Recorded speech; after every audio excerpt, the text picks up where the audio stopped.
From Studio 3 at Buzz TV, it's The Horse's Mouth with Tom McManus.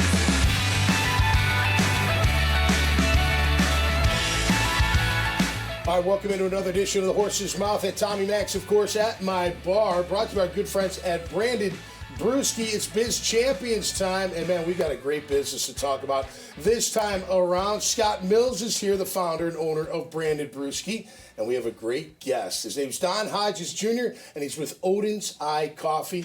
Let's welcome in Don and Scott. Don, how are you, my man? Great to have you on the show.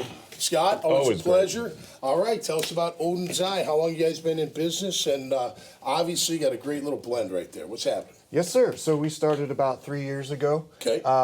As a half-time, part-time hustle. Okay. Side hustle. Yep. We were on our way to Fernandina to take the ferry, and there was no coffee. Okay. So we're like, man, somebody should really put coffee in Mayport. And so we bought a trailer, started there. It grew really fast. Okay.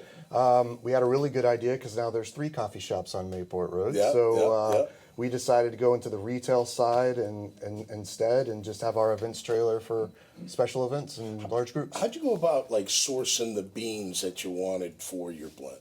Great. Was that did you sit down? There was a bunch that you had to go through, or there was, but we work with a local roaster, Peter at Long Road. Okay. And he got in the lab and came up with a blend. I think this is 6 different countries. Okay. High altitude, low altitude beans, and we sampled them all, and we decided to go with this one, and it has worked out well. Now, what were you into prior to this venture, or what are you still into? Is this still a side hustle, or is this a full-time gig? We hired our new guy, Reagan. Okay. So he's our day-to-day sales guy. All right. Because me and my wife both work corporate jobs. So okay. Nice. We're both full-time employees elsewhere in corporate America, and then he is our day-to-day, handles the business for us. Awesome.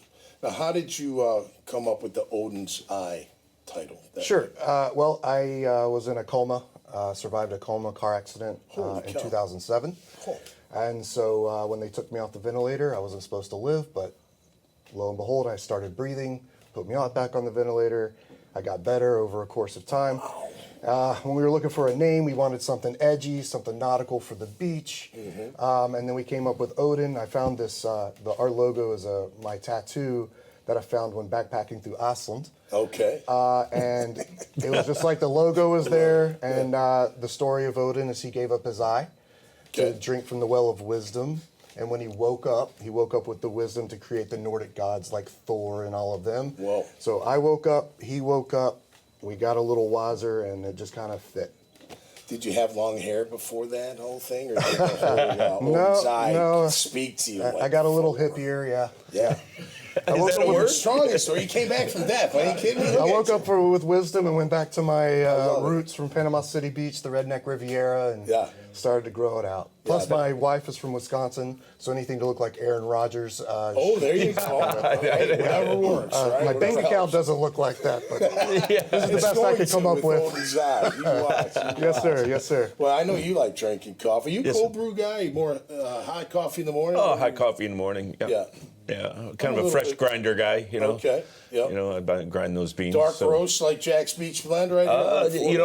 This is medium dark, which would probably fit because myself, I'm dark. Yeah. My wife is more of a medium. Yeah. So this could be a pretty good fit for us. Yeah, so absolutely. I certainly would be trying it. Now you guys you're just kicking off a line of cold brew, is that correct? Yes, sir. We do our whole bean, and then we have the cold brew. It's pulled off the tit every Thursday over 18 hours. Okay. So it's always the freshest that you can get anywhere you go. Any of the restaurants, you find us for their espresso martinis and stuff. That's our stuff.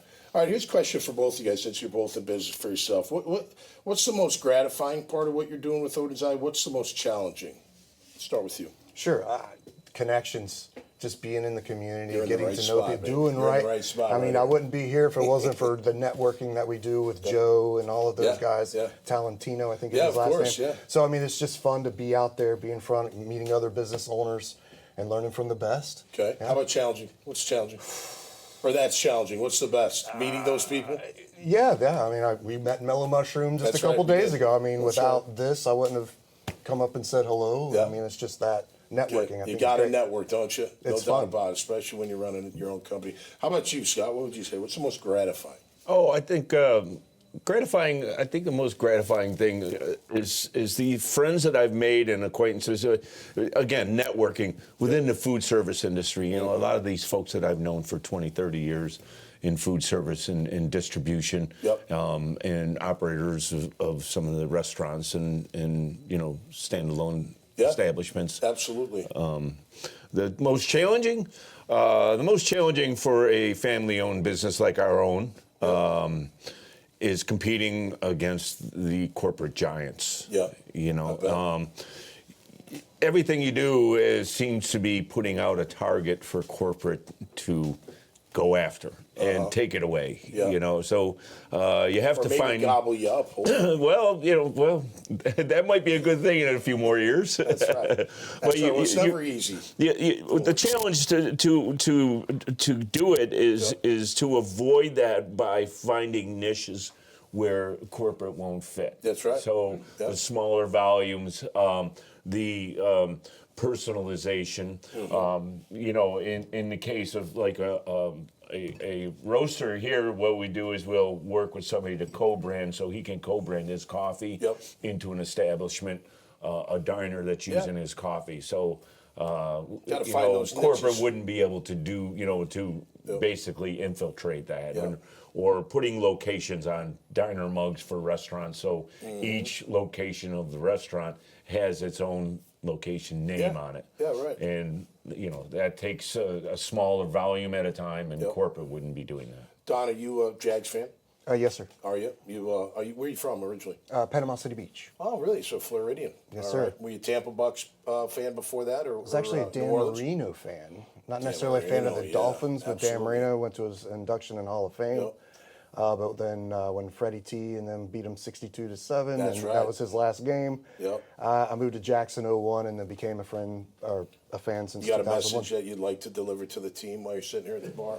Man, I really liked your maybe try AI or maybe play call or something past the line of scrimmage. Right? Just anything past the line of scrimmage. That's right. Just try that. Yeah, down the field. Down the field. There you go. All right, man. Keep up the great work, yes, guys. Sir. Thanks for being here. Make sure you check out their profiles. This conversation, so many others. Just go to the dailynewsnetwork.com website. Until next time, stay safe out there and be cool. And we'll see you right here on the Horses Mouth. Cheers. Cheers.